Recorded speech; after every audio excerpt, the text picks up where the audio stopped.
speaking of Christmas and everything, of that one aunt that you have that everyone knows is gay, but just insists that she's just living with her like girlfriend Patty, and they're just roommates. Anyways, Meagan!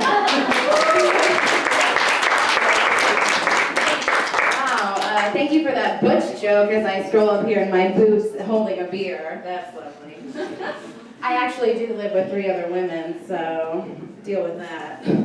Hey guys, so cheers, last day of classes. Who has beer here? Anyone? You're all underage, aren't you? That's terrible. Drinks.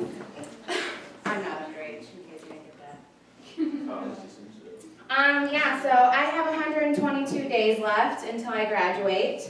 Not counting or anything, but I am because this is Kirksville and I hate it here. So all of you laughing also hate it here, so whatever. I am a college student here, if you couldn't tell by my apathy and my bun.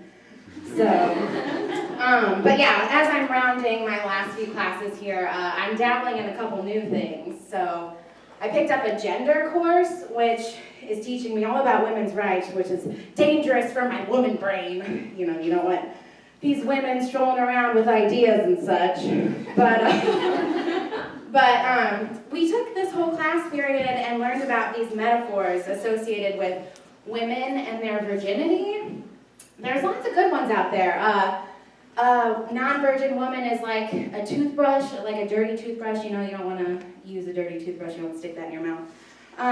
But one of my favorite ones is they compare a sexually active woman to a chewed piece of gum. So the idea is that you wouldn't want to stick a piece of gum in your mouth that has been in another person's mouth.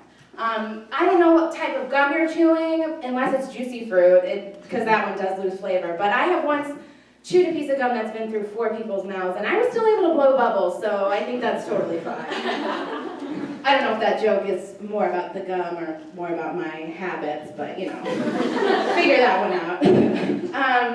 The second one is that a woman is like a dainty, beautiful flower, and that every time she has sex, she's actually giving a piece of herself away. So she loses a petal, so she's giving that petal to that lovely man, which would be totally fine if everything associated with weddings wasn't doused in fucking rose petals. Like, where did those come from? Like, I've already established we know that did not come from the bride because, you know, nobody wants to fuck a stem of a person.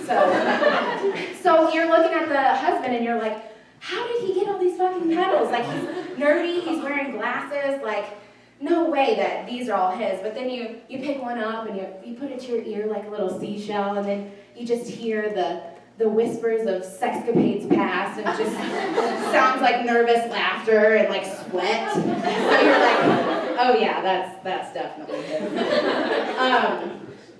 But yeah, the final one that I especially loved was that a woman is like a piece of tape. So every time she sticks to a man, she's leaving a little bit of that stickiness behind, which, you know, since when have boys had a problem with sticky substances? You know, like, that one doesn't even make sense. So I've had a very short set here. I'm trying to round out your friend obligations. We all know why you're here, because you know at least one of us. But I know I want to leave you with the thought of, I know what you're thinking, how do we fuck you, Meagan? And the answer is, you can't, because I'm just a STEM, so deal with that.